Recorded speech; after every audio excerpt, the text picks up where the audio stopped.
What's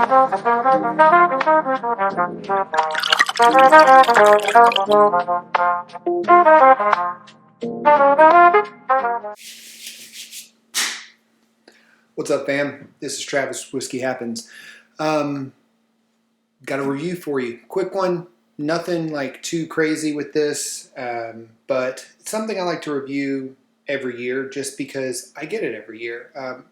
Sometimes I'm lucky and I get it early. Sometimes it's much later in the following year before I can actually get my hands on it, just depending on where it's dropping, who's getting it, and things of that nature. I got lucky and got this one early. It's kind of a late review for it, but the reason I'm doing a late review on this is because I still see ones from years past on the shelf, and we're going to get into that as well. But what we're talking about is Midwinter's Night Dram. It is a great offering that they do limited release of, and the limited release usually happens in the wintertime, and it's from High West Distillery in Park City, Utah. I've actually been there. Love that place. Love how they do this. You know, they do come out with some limited releases. Most of their stuff is ryes. Like they do others. They do bourbons. They do whiskeys. They do other things, but they've really mainly focused on ryes over the past couple of years, and that's really where their sweet spot is, and that's what this is. So this is a rye blend. So it's a rye that they use, and then they finish it in French cask, and so it's port cask from France, and it gives it kind of a sweet note. But like I was saying before, they come out with it every year. This is Act 13. I got scene 6, and they do multiple scenes. I've gotten one since almost every year.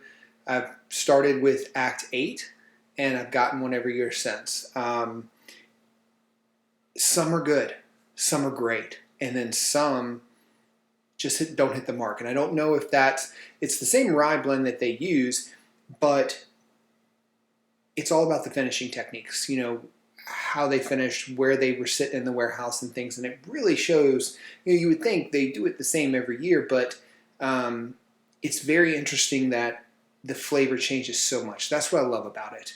You just never know what you're getting, and so I think that's the reason why this past year, 2025, you saw a lot of 2024 still sitting on the shelves, a ton. Like you could go anywhere and get them, and well, I say sitting on the shelf. I don't mean sitting on the shelf, but stores had them and astronomically priced, which these, you know, should be around about $130 to $140, but it's not normally where you see them. So let's get into this a little bit. Let's do the nose. So right on the nose, you know, you get that sweetness. So you're getting a little bit of fig. You're getting a little bit of like almost like a dried nutmeg, and then you also get a little bit of that spice, but not on the nose as much. And I think that's one of the reasons why, to me, this one's really good. I've had a little bit already, but I wanted to get into this with you guys.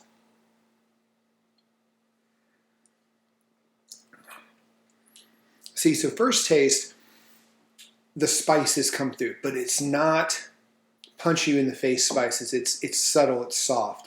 And then you get a little bit of chocolate on the back end, a little bit of clove, but that rye spice is there. So if you like a rye, and not to say if you need to shy away from this if you don't like rye, because it's not so rye forward that you're taken back by like just a straight rye that you normally buy on the shelf. But that sweetness comes through from the port cask finish. So let me get into it one more time.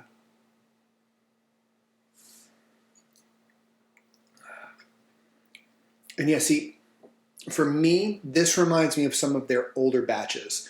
Their older batches, to me, really, really soft and has a lot of flavor to it and gives you a lot of depth. That's not the case with last year's. Last year's, to me, was my least favorite out of all of them. And so, like, Act 8 was by far one of my favorites so far. This rivals Act 8, and I need to do a comparison between the two, but Act 9 was good. Act 10 was okay.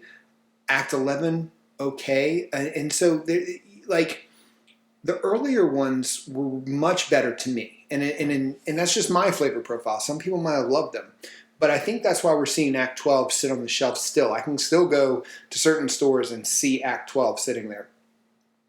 This one is worth a buy to me. I would buy another bottle of this. I think this is really good. To me, it's similar to Act 8, which is my favorite of all time that I've had, and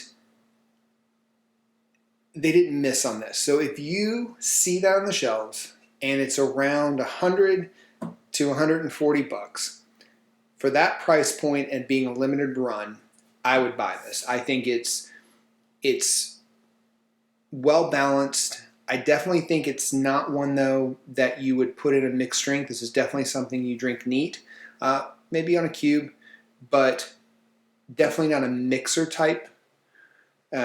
And then for me, like I said, I find this to just be really, really good. And I mean, 49.3 APV, I mean, that is really approachable for most people, even in a rye. And so for me, like I said, definitely a buy, but kind of I love, all the stuff that comes out of Midwinter, not everything out of Midwinters, but everything that comes out of High West, I really enjoy.